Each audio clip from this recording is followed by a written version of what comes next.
The moment I collapsed in our kitchen, clutching my chest as waves of unbearable pain crashed through my body like lightning strikes, I should have known that the man standing frozen in the doorway would soon become my greatest enemy. But love makes fools of us all, and I was the biggest fool of them all. My name is Selena Hart, and this is the story of how the most devastating betrayal of my life became the catalyst for my greatest triumph. This is how I learned that sometimes the people who hurt us most become the very fuel we need to burn brighter than we ever imagined possible. It began on a Tuesday morning in March, when I woke up feeling like someone had filled my bones with concrete and set my joints on fire. The fatigue was not the kind you feel after a long day at work.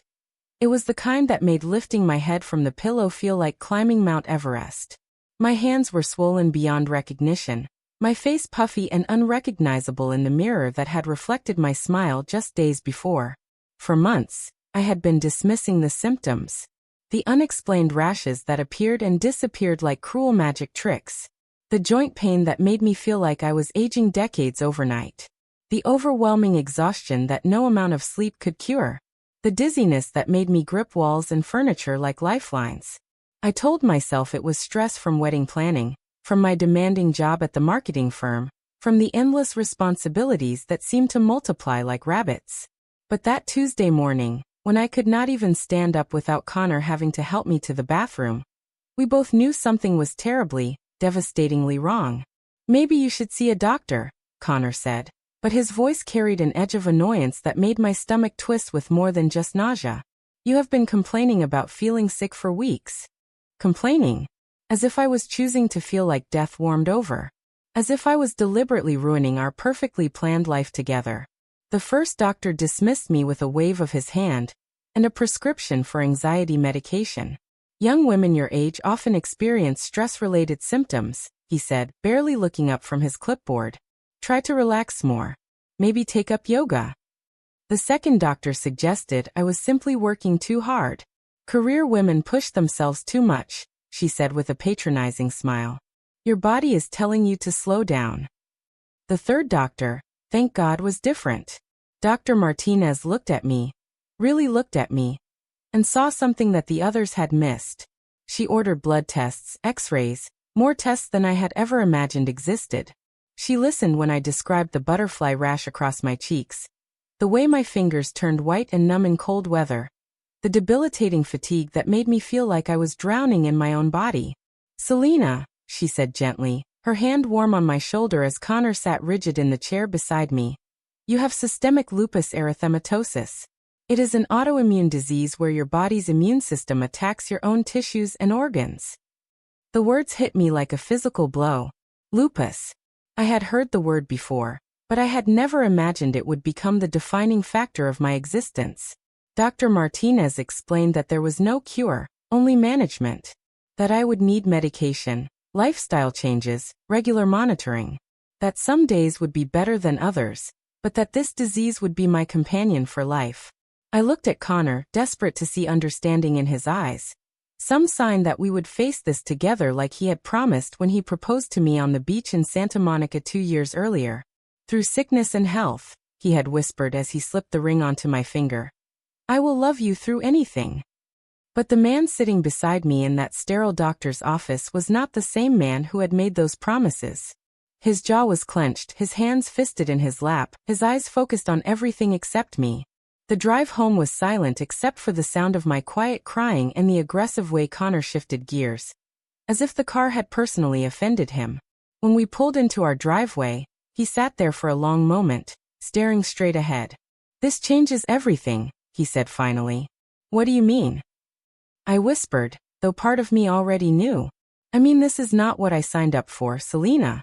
When we got together, you were fun. You were energetic. You were the kind of woman who could keep up with my lifestyle. Now you are telling me you have some chronic disease that is going to make you sick and tired all the time." His words felt like acid in my veins. "Connor, I did not choose this. I would give anything to not have this disease." "But you do have it," he said, turning to look at me with eyes that had gone cold. "And I did not sign up to be your nurse. I did not sign up to take care of a sick person for the rest of my life."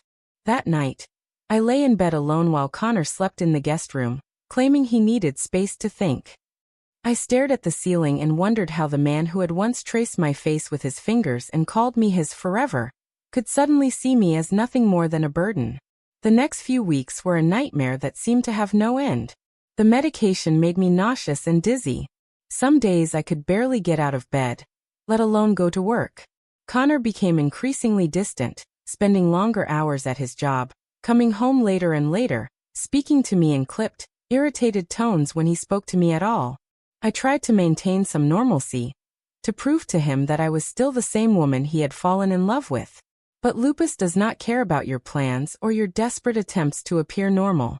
It strikes when it wants to strike, leaving you gasping and exhausted and wondering if this is what dying feels like. The breaking point came on a Thursday evening in April. I had been feeling particularly unwell all day, running a low-grade fever and struggling with joint pain that made every movement agony.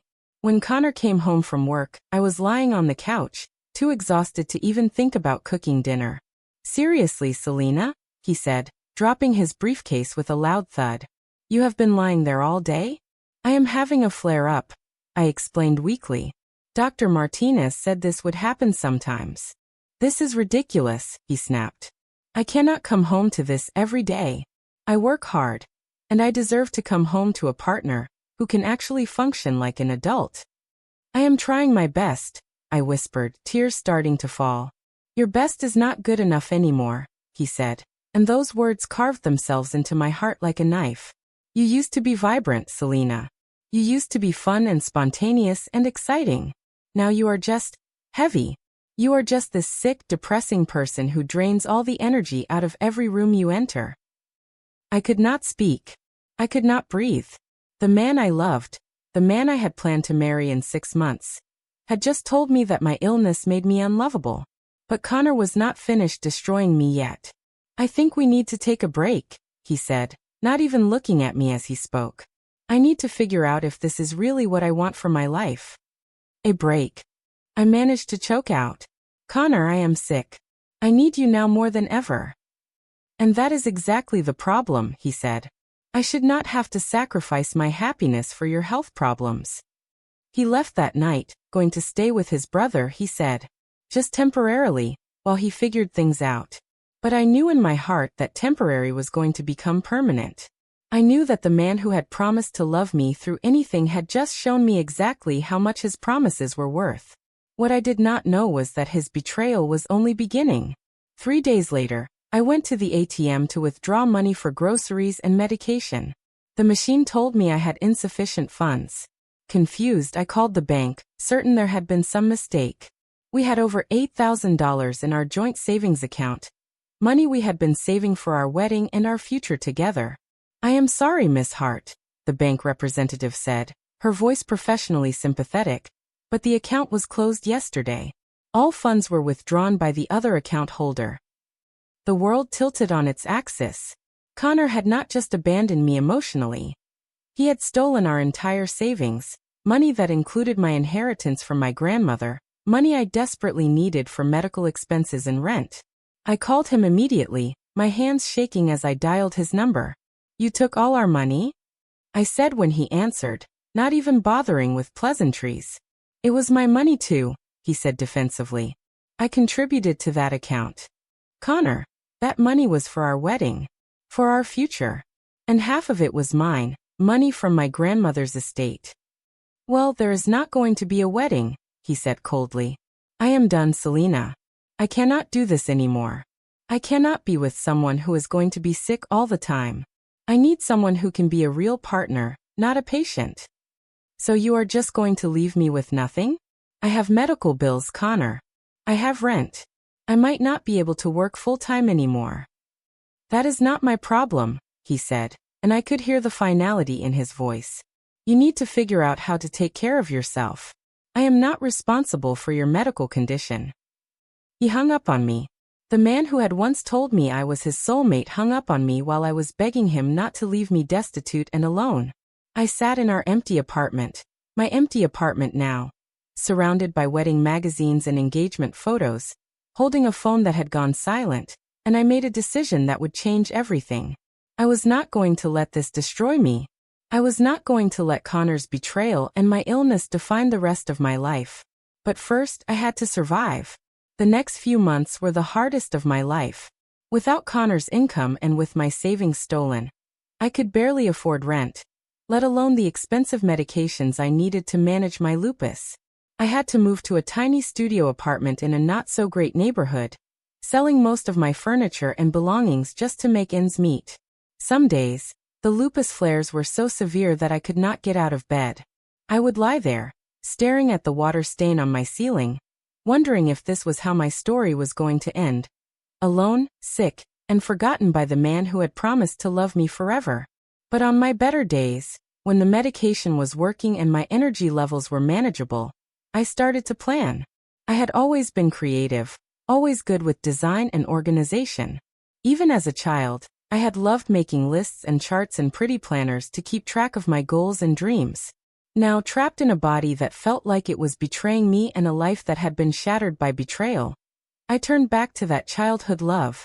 I started designing digital planners and wellness journals on my ancient laptop, working late into the night when the pain kept me awake anyway. My first designs were simple, daily planners with sections for medication tracking, symptom logs, mood monitors. I knew firsthand how hard it was to manage a chronic illness, how overwhelming it could be to keep track of doctor appointments and medications and symptoms, while also trying to maintain some semblance of a normal life. I opened an Etsy shop called Heart Healing Designs, and uploaded my first few products, pricing them low because I was desperate for any income at all. I did not expect much, maybe a few sales here and there to help with groceries. But something magical happened. Women started buying my planners. Women who, like me, were struggling with chronic illnesses and invisible disabilities. Women who understood what it felt like to have their lives turned upside down by their own bodies. Women who needed tools to help them reclaim some control over their chaotic medical lives. The reviews started pouring in. This planner saved my sanity during my lupus flare-ups. Finally, something designed by someone who actually understands what it is like to be chronically ill. This helped me track my symptoms so much better than anything my doctor gave me. I started a blog alongside my Etsy shop, sharing my journey with lupus, the reality of living with chronic illness, and tips for managing symptoms and medical appointments. I was brutally honest about the challenges. The days when I could not get out of bed, the financial strain of medical bills, the loneliness of being abandoned by someone who claimed to love me. But I was also honest about the victories. The days when I felt strong. The moments when I accomplished something despite my illness. The growing sense that maybe, just maybe, I was stronger than I had ever imagined. My audience grew slowly at first, then rapidly. Other women with chronic illnesses found my content and shared it with their friends. Support groups started recommending my planners.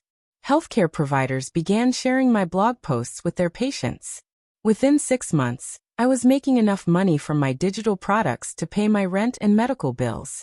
Within a year, I had quit my part-time job and was running my business full-time from my tiny studio apartment. But I was not content to stop there. I knew there were thousands of women like me out there. Women who felt abandoned by the medical system, by their loved ones, by a society that did not understand invisible illness. I wanted to create something bigger, something that could truly make a difference in their lives.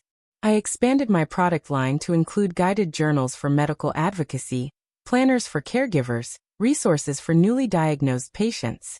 I partnered with chronic illness support groups and medical nonprofits. I started speaking at conferences about the intersection of chronic illness and entrepreneurship. My little Etsy shop evolved into a full-fledged wellness brand. I hired a team of women, many of whom also lived with chronic illnesses.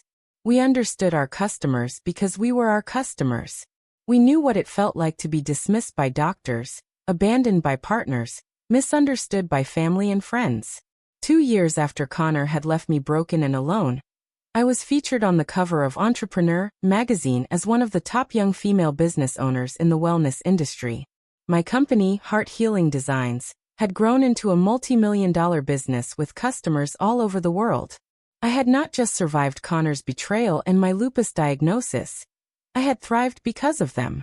The pain and struggle had forged me into someone I never could have become otherwise. I was stronger, more compassionate, more determined than I had ever been when I was the vibrant woman Connor had fallen in love with. But the universe was not finished with Connor yet. It was a crisp October evening when I walked into the grand ballroom of the downtown Marriott for the annual Women in Wellness networking event. I almost had not come. I had been fighting a lupus flare for the past week, and the thought of making small talk with strangers felt overwhelming. But my publicist had insisted that I attend. As the keynote speaker for the following month's Chronic Illness Advocacy Summit, I needed to make connections and promote the event. So I had put on my favorite black dress, the one that made me feel powerful and confident, applied makeup to hide the lupus-related fatigue in my face, and forced myself to show up. I was standing near the registration table, chatting with a healthcare nonprofit director about a potential partnership, when I saw him. Connor was at the bar, and he looked terrible. His hair, once thick and perfectly styled, was noticeably thinner and unkempt. His suit, while expensive, was wrinkled and ill-fitting, as if he had lost weight rapidly. But it was his eyes that shocked me the most. They had the desperate, haunted look of someone who was drowning. He was talking animatedly to anyone who would listen, his smile too bright, too forced. Even from across the room, I could see the sheen of sweat on his forehead, the way his hands shook slightly as he lifted his drink. "Excuse me," I said to the woman I had been talking with. "I need to check on something." I moved closer, not close enough for Connor to notice me, but close enough to overhear his conversation. He was talking to a group of executives, and what I heard made my stomach clench with a mixture of satisfaction and pity. "So if you know anyone who might be hiring, I would really appreciate the connection," Connor was saying, his voice carrying an edge of desperation that he was trying unsuccessfully to hide. "I have extensive experience in sales and marketing, and I am very motivated to find the right opportunity." One of the executives, a woman in an expensive suit, raised an eyebrow. "What happened to your previous position?" Connor's smile faltered for just a moment. "Well, there were some business decisions that did not work out as planned. Sometimes the market shifts in unexpected ways." I knew Connor well enough to read between the lines. He had made bad investments, probably risky ones, trying to get rich quick. The man who had stolen my savings to start his new life without me had gambled away everything and lost. "I see," the executive said politely, but I could tell she was already mentally moving on to more promising conversations. "Well, I hope you find something soon." As the group dispersed, leaving Connor standing alone at the bar, I took a deep breath and made a decision. I walked directly toward him, my heels clicking confidently on the marble floor. He did not recognize me at first. When I was sick, I had been thin in an unhealthy way, pale and fragile looking. Now 2 years later, I was glowing with health and success. My hair was lustrous, my skin clear, my body strong from the yoga and swimming that had become part of my lupus management routine. "Connor," I said simply. He turned, and I watched his face go through a series of expressions: confusion, recognition, and then complete shock. "Selena?" He stared at me as if I were a ghost. "You look wow. You look incredible." "Thank you," I said, my voice calm and controlled. "You look." I paused, letting my eyes take in his disheveled appearance. "Different." "Yeah, well, it has been a challenging couple of years," he said, attempting his old charming smile but failing miserably. "But hey, what are you doing here? I thought you were too sick to work." The casual cruelty of that comment, the way he so easily dismissed the illness that had nearly destroyed my life, reminded me exactly why I had no sympathy for whatever troubles he was facing now. "I am working," I said. "Quite successfully, actually." "Oh, what are you doing? Did you find some kind of work-from-home job that accommodates your condition?" His tone was patronizing, as if he assumed I was doing some small, insignificant work to barely scrape by.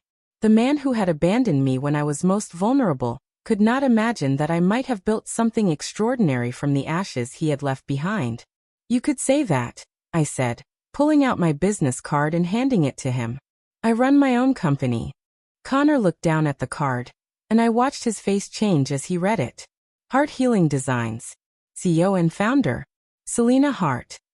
He looked up at me, his eyes wide. "You own a company?" "A wellness company," I said. "We create resources for people with chronic illnesses." It turns out there is a huge market of people who feel abandoned by the traditional medical system. People who need advocates, tools, and support to navigate their health challenges. I could see him processing this information, trying to reconcile the sick woman he had left behind with the successful businesswoman standing in front of him. That is amazing, Selena. I mean, good for you. His voice was strained, and I could see the wheels turning in his head. You would not happen to know if your company is hiring, would you?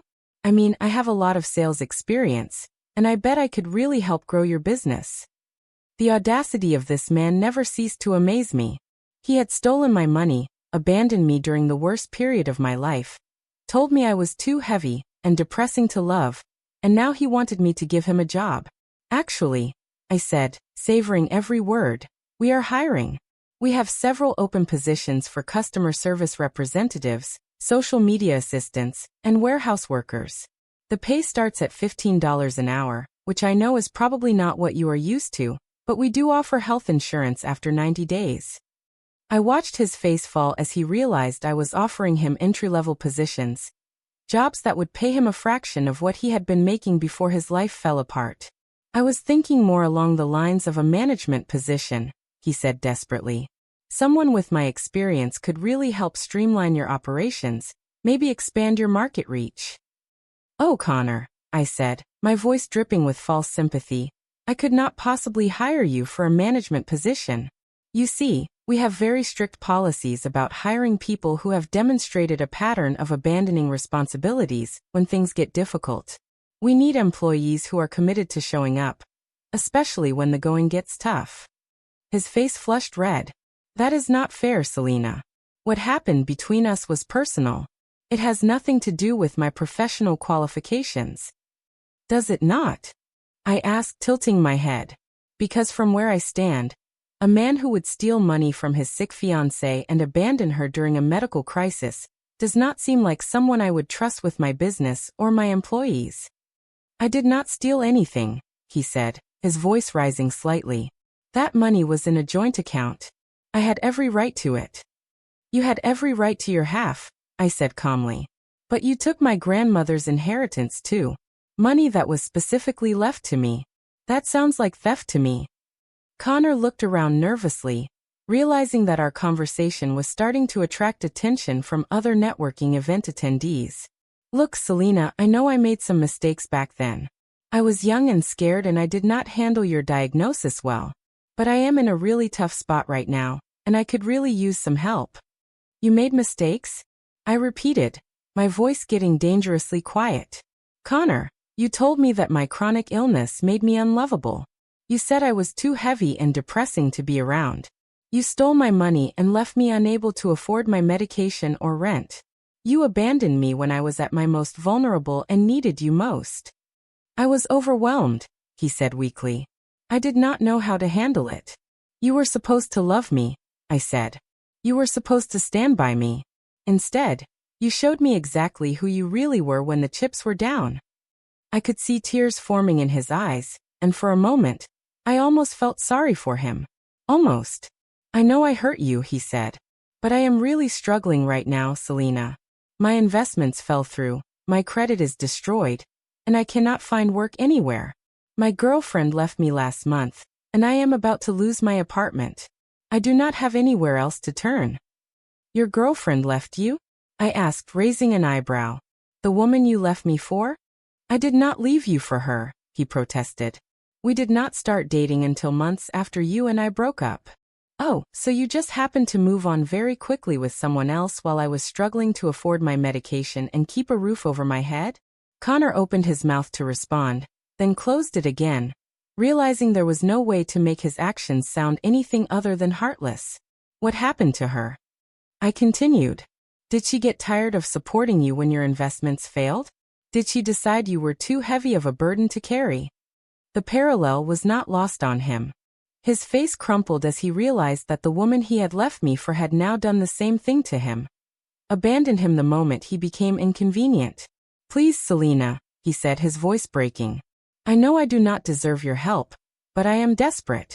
I will take any position you have available. I will work hard, I promise. I looked at this man who had once held my heart in his hands and crushed it without a second thought. The man who had told me I was not worth fighting for. The man who had left me to face my illness alone while he ran off to start a new life with my money. "Connor," I said softly. "Do you remember what you told me the night you left?" He looked confused. "I said a lot of things that night. You said that I was not your problem anymore. That my medical condition was not your responsibility." I paused, letting those words hang in the air between us.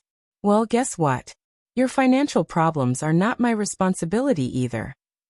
I started to walk away, then turned back to face him one more time. "But I will give you some free advice," I said. "The same advice you gave me when you left me with nothing. Figure out how to take care of yourself." As I walked away, I heard him call my name, but I did not turn around. I had said everything I needed to say to Connor Matthews. The man who had tried to break me had instead forged me into something unbreakable. And now, watching him beg for scraps from the empire I had built on the foundation of his betrayal, I finally understood what people meant when they said that success was the best revenge. But this was not just about revenge. This was about justice. This was about a universe that had seen fit to show me that the people who abandon you when you are down often end up needing exactly the kind of strength and compassion they failed to show you. I spent the rest of the networking event making genuine connections with people who were passionate about making a difference in the lives of others. I talked to healthcare advocates, nonprofit leaders, and fellow entrepreneurs who understood that true success was not just about making money. It was about lifting others up along the way. When I finally left the event that night, I felt lighter than I had in years. Not because I had gotten revenge on Connor, but because I had finally, truly let go of the pain he had caused me. I had transformed that pain into purpose, and that purpose had become my power. 6 months later, my company was featured in Forbes as one of the fastest-growing wellness brands in the country. We had expanded internationally, partnering with healthcare systems and support organizations around the world. I had hired dozens of employees, many of whom were women and men living with chronic illnesses who had been overlooked by traditional employers. I never saw Connor again, though I heard through mutual acquaintances that he had eventually found work at a call center, making a fraction of what he used to earn.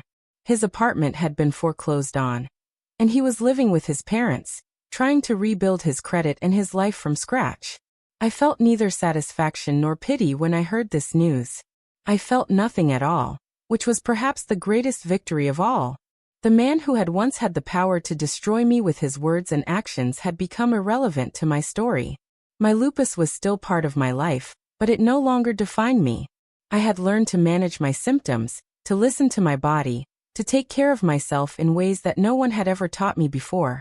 Some days were still hard, but I had built a life and a business that could accommodate those difficult days without falling apart.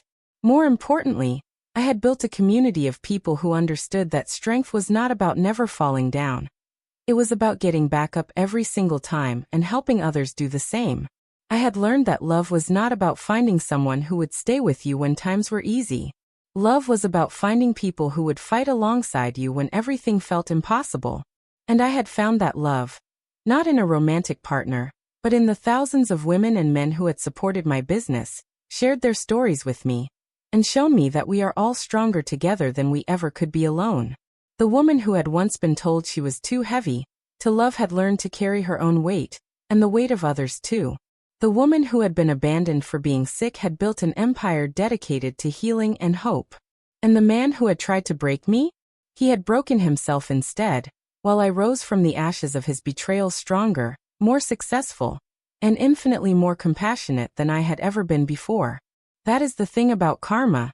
It does not always come quickly, and it does not always look the way you expect it to. Sometimes karma looks like the person who hurt you having to watch you succeed beyond their wildest dreams.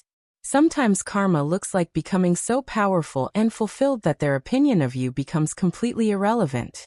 Sometimes karma looks like turning your greatest pain into your greatest purpose, and watching the people who tried to destroy you realize that they only made you unbreakable. Connor had left me when I got sick, thinking I would never recover. But I had not just recovered, I had transformed. And now, as I sit in my corner office overlooking the city, surrounded by awards and photographs from speaking engagements and thank you letters from customers whose lives I have helped change. I know that his betrayal was not the end of my story. It was the beginning. Subscribe to our channel for more incredible stories of triumph, resilience, and the power of turning your pain into your purpose. Hit that notification bell so you never miss an update, and let us know in the comments what challenges you have overcome in your own life. Remember, you are stronger than you know, and your story is not over yet.